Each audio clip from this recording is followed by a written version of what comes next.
Good evening friends. Sir, आज के update कुछ प्रकार से आज हम बात करेंगे अमेरिकी राष्ट्रपति डोनाल्ड ट्रंप की।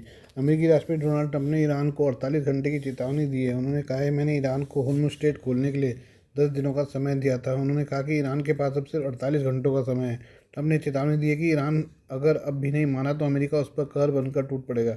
इस बीच मध्य पूर्व में अमेरिकी सैन्य तैनाती में जबरदस्त इजाफा हुआ है। अमेरिका ने हज़ारों सैनिकों बड़े पैमाने पर युद्धपोतों को तैनात किया है। वह ईरान पर ज़मीनी हमले की भी धमकियां दे रहे हैं।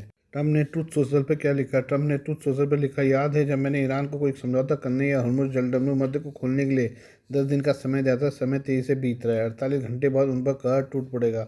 ईश्वर की महिमा हो। राष्ट्रपति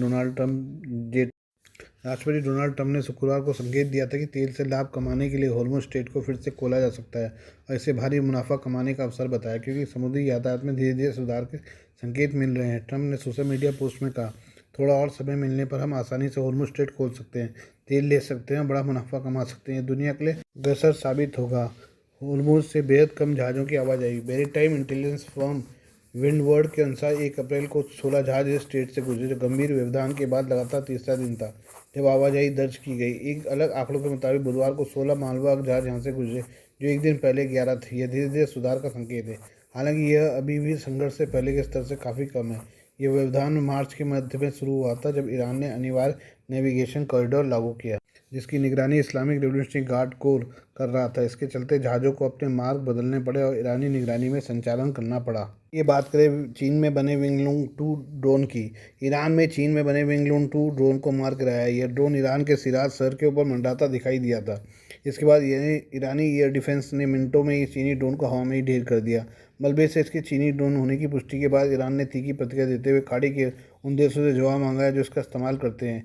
ईरान ने सऊदी अरब और संयुक्त अरब अमीरात से चीनी ड्रोन के इस्तेमाल को लेकर स्पष्टीकरण की मांग की है। हालांकि इन दोनों देशों ने ईरान के सवाल पर कोई प्रतिक्रिया नहीं दी है। इस घटना से चीन भी परेशान है। चीन को डर है कि इससे विंगलून 2 ड्रोन की मार्केटिंग में बुरा असर पड़ सकता है। साउथ चाइना मॉर्निंग पोस्ट की रिपोर्ट के अनुसार संयुक्त अरब अमीरात और सऊदी अरब दोनों के ही हथियारों के जखीरे में टोई और सटीक हमला करने वाले चीनी विंगलून 2 ड्रोन शामिल हैं। ईरानी विदेश मंत्रालय प्रवक्ता इस्माइल बाकाई के अनुसार गुरुवार को सिराज शहर के ऊपर इस ड्रोन को गिरा दिया गया था। बाकाई ने सोशल मीडिया पर चीनी ड्रोन के मलबे की तस्वीरें पोस्ट करते हुए कहा, यह कुछ पड़ोसी देशों की अमेरिका और इसराइल द्वारा ईरान के खिलाफ किए गए आक्रमण और युद्ध अपराधों में प्रत्यक्ष भागीदारी और सक्रिय मिलीभगत का सबूत हो सकता है। उन्हें आगे कहा कि स्पष्टीकरण इस क्षेत्र के उन 2 देशों में से किसी एक से जरूरी है जो इस ड्रोन का इस्तेमाल करते हैं। ईरान ने गलतफहमी में मार गिराया चीनी विंगलून 2। मार गिराए गए चीनी ड्रोन की तस्वीर सबसे पहले ईरान की तस्नीम समाचार एजेंसी ने जारी की थी। पहले दावा किया था कि यह अमेरिका MQ-9 रीपर ड्रोन था। बाद में मलबे की पहचान चीनी विंगलून 2 ड्रोन के रूप में हुई। चीनी विंगलून 2 का आकार बनावट काफ़ी हद तक अमेरिकी रीपर ड्रोन जैसी ही है। ऐसा भी कहा जाता है कि चीन ने अमेरिकी रीपर ड्रोन की टेक्नोलॉजी को चुराकर विंगलून 2 ड्रोन को विकसित किया है। MQ-9 रीपर अमेरिका का सबसे सफल ड्रोन है, जिसका इस्तेमाल कई युद्धों और आतंकवाद विरोधी अभियानों में किया जा चुका है। विंगलून 2 ड्रोन के बारे में जाने। विंगलून 2 ड्रोन को चीन ने चेंगडू एयरक्राफ्ट कॉरपोरेशन ने विकसित किया है। यह चीन का सबसे अधिक व्यावसायिक रूप से सफल सैन्य ड्रोन में से एक है। विंगलून 2 ड्रोन 480 किलोग्राम तक पेलोड ले जा सकता है। इसमें कई तरह की मिसाइलें, गाइडेड बम और रॉकेट शामिल है। इसके साथ ही यह ड्रोन एक बार में 1500 किलोमीटर तक की दूरी तय कर सकता है। चीन इसे अमेरिकी MQ-9 रीपर के सस्ते विकल्प के रूप में पेश करता है।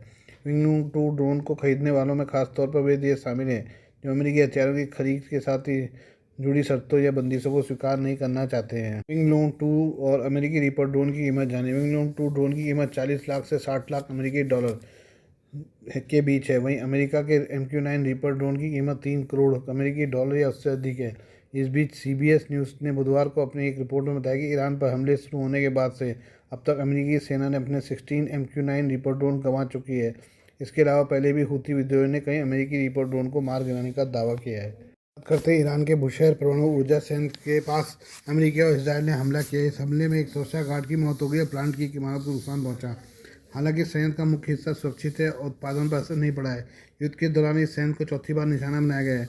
ऐसे में परमाणु संयंत्र की सुरक्षा और रेडिएशन को लेकर चिंता पैदा हो रही है। अंतर्राष्ट्रीय परमाणु ऊर्जा एजेंसी IAEA ने घटना पर बयान जारी करते हुए चिंता जताई है। ईरानी समाचार एजेंसी तस्नीम के अनुसार शनिवार की सुबह बुशहर परमाणु ऊर्जा संयंत्र की बाहरी सीमा के पास मिसाइल गिरी। इससे एक सुरक्षाकर्मी की मौत हो गई। केंद्र की सहायक इमारत क्षतिग्रस्त हो गई। बुशहर दक्षिणी ईरान में फारस की खाड़ी के तट पर स्थित है और देश का पहला व्यावसायिक परमाणु ऊर्जा केंद्र है। IAEA की ओर से शनिवार दोपहर को जारी बयान में कहा गया कि उनको ईरान से पता चला है कि बुशेहर न्यूक्लियर पावर प्लांट के परिसर के पास एक प्रोजेक्टाइल गिरा है। साइट के फिजिकल प्रोटेक्शन स्टाफ के एक सदस्य की प्रोजेक्टाइल के टुकड़े से मौत हो गई और साइट पर मौजूद एक इमारत को नुकसान पहुंचा है। रेडिएशन के स्तर में किसी भी तरह की बढ़ोतरी की कोई रिपोर्ट नहीं मिली है, लेकिन हालिया हफ्तों में इस तरह की चौथी घटना होना फिक्र बढ़ाती है। IAEA के महानिदेशक राफेल ग्रासी ने घटना पर गहरी चिंता जताते हुए कहा कि NPT साइटों या आसपास हमला नहीं किया जाना चाहिए। साइट की सहायक इमारतों में सुरक्षा से जुड़े जरूरी उपकरण हो सकते हैं। परमाणु दुर्घटना और रेडिएशन के जोखिम से बचने के लिए बहुत ज़्यादा सैन्य संयम बरतने की जरूरत है। ग्रासी ने कहा कि किसी भी संघर्ष के दौरान परमाणु सुरक्षा सुनिश्चित करने के लिए 7 स्तंभों का पालन बेहद जरूरी है। ईरान में 28 फरवरी से चल रहे युद्ध के हालिया दिनों में और भीषण होने के संकेत मिल रहे हैं। अमेरिकी राष्ट्रपति डोनाल्ड ट्रंप ने ईरान के बुनियादी ढांचे, पुल और बिजली संयंत्रों पर हमलों की चेतावनी दी है। अमेरिका की ओर से ईरान के बुनियादी ढांचे पर गंभीर हमले हो भी रहे, ऐसे में आने वाले दिनों में तबाही बढ़ सकती है। ईरान ने अमेरिका को तगड़ा झटका देते हुए उसके 2 लड़ाकू विमानों को इस हफ्ते मार गिराया है।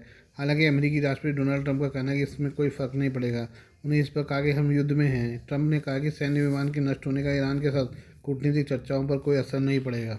ईरान ने भी ट्रंप की बयानबाजी पर गुस्सा जताते हुए कहा कि उनके पुलों, बिजली संयंत्रों, ऊर्जा बुनियादी ढांचे को नष्ट किया जाएगा तो वह इसका कड़ा जवाब देंगे। ईरान ने अमेरिकी और इसराइल के साथ खाड़ी के उन देशों के बुनियादी ढांचे पर हमले की चेतावनी दी है जिन्होंने अमेरिकी सैन्य ठिकानों को जगह दी है। Please do like, share and subscribe this channel of my news, views and analysis by Prakash.